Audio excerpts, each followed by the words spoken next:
Hello and welcome to day 5 of our Small Talk Without Freezing challenge.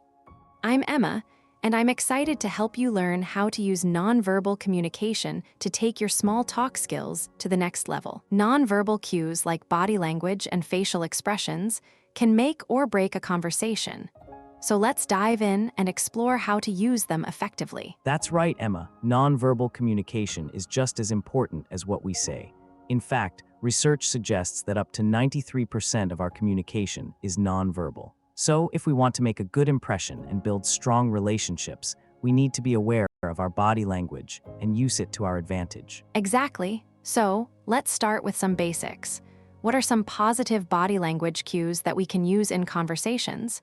Can you think of a few, Liam? Well, Emma, I think maintaining eye contact is a big one. It shows that we're interested and engaged in the conversation. We should also try to stand up straight and avoid crossing our arms, which can give the impression that we're closed off or defensive. Great points, Liam. And what about smiling?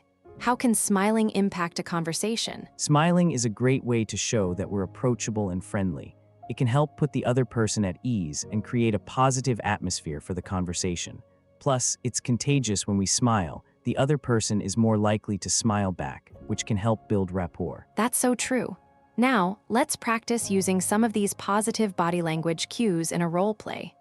Liam, can you start by asking me a question, and I'll respond while using some of the nonverbal cues we've discussed. Sure thing. So, Emma, what do you like to do in your free time? I love hiking and trying out new restaurants. I'm a big foodie, so I'm always on the lookout for new places to try. How about you, Liam? I'm more of a movie buff, but I've been trying to get into hiking more. Maybe we can plan a hike together soon. That sounds like a lot of fun. That sounds great, Liam. I'd love to plan a hike together. Okay, now it's your turn.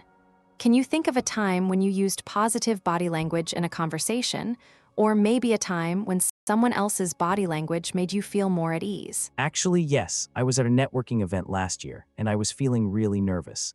But then I met someone who was smiling and making eye contact, and it immediately put me at ease. We ended up having a great conversation, and I even got a few business leads out of it. That's a great example, Liam. Now, I'd like to ask you, listeners, to think about a time when you used positive body language in a conversation. What did you do, and how did it make you feel? Take a moment to reflect on this and see if you can come up with an example. And while you're thinking, Emma and I are going to discuss some common phrases and idioms related to nonverbal communication.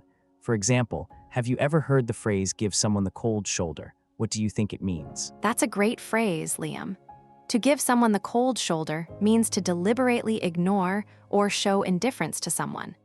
It's often used to describe a situation where someone is being unfriendly or unresponsive, usually due to a disagreement or conflict. Exactly. And what about the phrase, break the ice? How can we use this phrase in a conversation to help build rapport and create a more relaxed atmosphere? To break the ice means to do or say something that helps to relax and make people feel more comfortable in a social situation. For example, you could tell a joke or ask a lighthearted question to help break the ice and get the conversation started. I see, so it's all about creating a positive and welcoming atmosphere.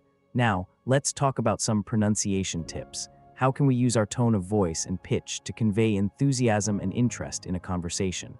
That's a great question, Liam. When we're speaking, our tone of voice and pitch can convey just as much information as our words.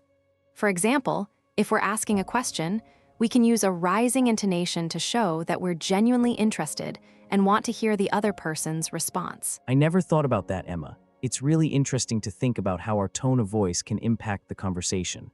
Okay, listeners, now it's time for your daily practice task. Can you practice using positive body language in your interactions today? Yes, that's right. Practice using positive body language in your interactions today, whether it's with a friend, family member, or stranger. Remember to maintain eye contact, smile, and use open and approachable body language. And don't forget to reflect on how it makes you feel and how it affects the conversation. And finally, let's think about what's coming up next in our challenge. Tomorrow, we'll be discussing how to handle difficult conversations and disagreements. It's a crucial skill to have, especially in situations where we need to navigate conflicting opinions or ideas. That's right, Liam. We'll be exploring some strategies for staying calm and composed, even in challenging conversations. So, be sure to tune in tomorrow for more tips and advice on how to improve your small talk skills. We'll be discussing some really valuable techniques, and I think you'll find it really helpful in your daily interactions. And to give you a sneak peek, we'll be role-playing some scenarios where we have to navigate disagreements and conflicting opinions.